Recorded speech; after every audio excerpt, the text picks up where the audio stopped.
हाल ही में किसने 9वें इंडिया मोबाइल कांग्रेस 2025 का उद्घाटन किया है? Option A Narendra Modi, option B Devendra Fadnavis, option C Amit Shah, option D C P Radhakrishnan. Correct answer explanation. प्रधानमंत्री नरेंद्र मोदी ने नई दिल्ली के यशोभूमि कन्वेंशन सेंटर में एशिया के सबसे बड़े दूरसंचार, मीडिया और प्रौद्योगिकी आयोजन इंडिया मोबाइल कांग्रेस IMC 2025 के 9वें संस्करण का उद्घाटन किया। उपस्थित लोगों को संबोधित करते हुए प्रधानमंत्री ने इस बात पर जोर दिया कि डिजिटल कनेक्टिविटी अब कोई विशेषाधिकार या विलासिता नहीं, बल्कि हर भारतीय के दैनिक जीवन का एक अभिन्न अंग बन गई है। उन्होंने कहा कि दूरसंचार और डिजिटल प्रौद्योगिकी क्षेत्रों में भारत की तीव्र वृद्धि आत्मनिर्भर भारत के दृष्टिकोण की सफलता को दर्शाती है। हाल ही में खालिद एल एनानी को 2025-2029 के लिए यूनेस्को का नया निदेशक जनरल चुना गया। वह किस देश के नागरिक है? Option A Pakistan, option B Iran, option C Misr, option D UAE।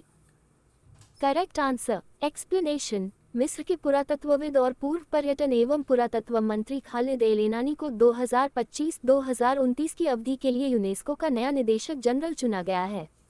वे संयुक्त राष्ट्र की इस सांस्कृतिक और वैज्ञानिक संस्था के नेतृत्व में आने वाले पहले अरब होंगे, जो यूनेस्को के नेतृत्व में एक ऐतिहासिक उपलब्धि है। एल एनानी ने 6 अक्टूबर 2025 को यूनेस्को के कार्यकारी बोर्ड के मतदान में शानदार जीत हासिल की। कौन सी राज्य सरकार ज्ञान यज्ञ मंडप डिजिटल लाइब्रेरी लॉन्च करने की तैयारी में है? Option A Bihar, option B Uttar Pradesh, option C Chhattisgarh, option D Odisha. Correct answer explanation. हाल ही में ओडिशा सरकार पुरी में ज्ञान यज्ञ मंडप डिजिटल लाइब्रेरी लॉन्च करने जा रही है। इस पहल का उद्देश्य श्री जगन्नाथ मंदिर की समृद्ध सांस्कृतिक और धार्मिक विरासत को डिजिटल रूप में संरक्षित करना है। इसके माध्यम से मंदिर के दुर्लभ अभिलेख, पांडुलिपियां और ऐतिहासिक दस्तावेज दुनिया भर के श्रद्धालुओं, छात्रों और शोधकर्ताओं के लिए सुलभ किए जाएंगे, जो इस महत्वपूर्ण सांस्कृतिक धरोहर को समझने और अध्ययन करने में मदद करेंगे। हाल ही में भारत के पहले वाणिज्यिक इलेक्ट्रिक ट्रक बैटरी स्वैपिंग और चार्जिंग स्टेशन का उद्घाटन कहाँ किया गया? Option A Lucknow Uttar Pradesh, option B Sonipat Haryana, option C Gurugram Haryana, option D Delhi city centre. Correct answer explanation. केंद्रीय मंत्री नितिन गडकरी ने 7 अक्टूबर 2025 को हरियाणा के सोनीपत जिले के पाची गुजरान गांव में स्थित Delhi international cargo terminal private limited dict में भारत के पहले वाणिज्यिक इलेक्ट्रिक ट्रक बैटरी स्वैपिंग और चार्जिंग स्टेशन का उद्घाटन किया। ये पहल देश में इलेक्ट्रिक वाणिज्यिक वाहनों के उपयोग को बढ़ावा देने और पर्यावरण हितैषी परिवहन समाधान को बढ़ावा देने की दिशा में एक महत्वपूर्ण कदम है। हाल ही में राष्ट्रीय अपराध रिकॉर्ड ब्यूरो के अनुसार भारत का सबसे सुरक्षित शहर कौन बना है? Option A Kolkata, option B Nai Delhi, option C Mumbai, option D Bengaluru. Correct answer explanation. राष्ट्रीय अपराध रिकॉर्ड ब्यूरो NCRB के अनुसार कोलकाता लगातार चौथे वर्ष भारत का सबसे सुरक्षित शहर बनकर उभरा है और वर्ष 2023 में संज्ञेय अपराधों की सबसे कम दर दर्ज की गई है। NCRB की रिपोर्ट के अनुसार कोलकाता में 2023 में प्रति लाख जनसंख्या पर 83.9 संज्ञेय अपराध दर्ज किए गए, जो ब्यूरो द्वारा सर्वेक्षण किए गए 20 लाख से अधिक आबादी वाले 19 भारतीय शहरों में सबसे कम है। कुल संज्ञेय मामलों में 2021 में 14,591 से 2022 में 12,213 और 2023 में और भी कम होकर 11,843 हो जाने का अनुमान है। हाल ही में किस अमेरिकी राज्य ने दिवाली को राजकीय अवकाश घोषित किया है? ऐसा करने वाला तीसरा अमेरिकी राज्य बन गया है। Option A Texas, option B Arizona, option C California, option D Colorado. Correct answer explanation. California ने दिवाली को राजकीय अवकाश घोषित किया, ऐसा करने वाला तीसरा अमेरिकी राज्य बन गया। कैलिफोर्निया ने आधिकारिक तौर पर दिवाली को राजकीय अवकाश घोषित कर दिया है और पेंसिल्वेनिया और कनेक्टिकट के बाद रोशनी के इस त्योहार को मान्यता देने वाला तीसरा अमेरिकी राज्य बन गया है।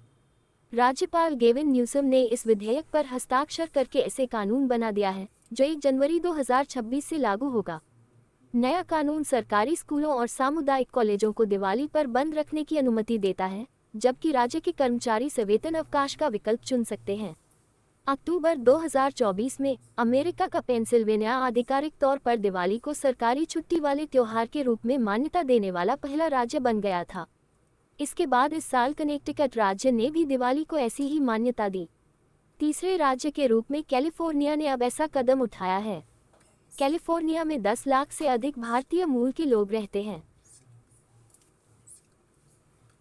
हाल ही में विश्व डाक दिवस कब मनाया गया है? Option A 10 October, option B 9 October, option C 8 October, option D 7 October. Correct answer explanation. विश्व डाक दिवस वर्ल्ड पोस्ट डे प्रत्येक वर्ष 9 अक्टूबर को मनाया जाता है। भारत में डाक सेवा से कई लोगों को रोजगार के अवसर मिले, साथ ही इस सेवा ने सामाजिक और आर्थिक विकास में भी अपना योगदान दिया।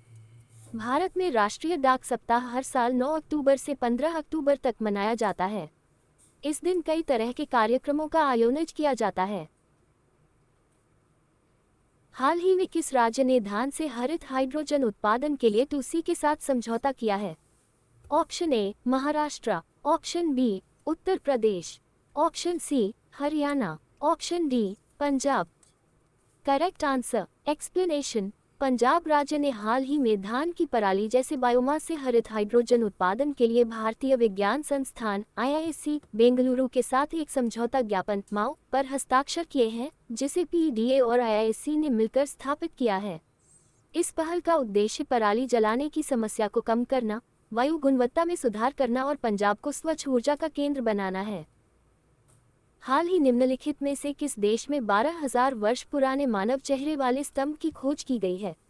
Option A Bharat, option B Misr, option C Italy, option D तुर्की।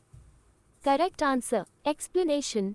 एक ऐतिहासिक पुरातात्विक खोज में दक्षिण पूर्वी तुर्की के कराहानतेपे करंटेपे पुरास्थल पर 12,000 वर्ष पुराना एक टी आकार का स्तंभ मिला है, जिस पर मानव चेहरे की आकृति उकेरी गई है।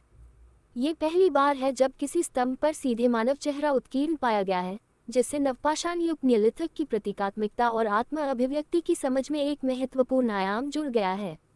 इस खोज की घोषणा अक्टूबर 2025 में की गई और यह चल रहे टास्टेपिलर स्टोन हिल्स परियोजना का हिस्सा है, जो प्रारंभिक मानव समाजों में स्थायी जीवन और आध्यात्मिक प्रथाओं के विकास का अध्ययन करती है।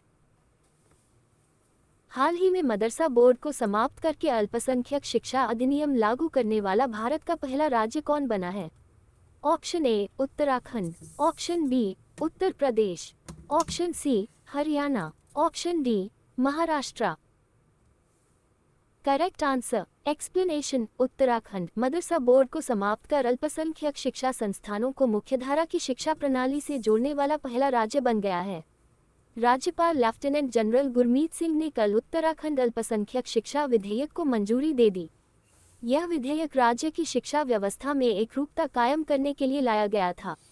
इसे मंजूरी मिलने के साथ ही अब राज्य के मदरसों को उत्तराखंड अल्पसंख्यक शिक्षा प्राधिकरण से मान्यता प्राप्त करनी होगी और उत्तराखंड विद्यालय शिक्षा बोर्ड से पंजीकरण कराना होगा।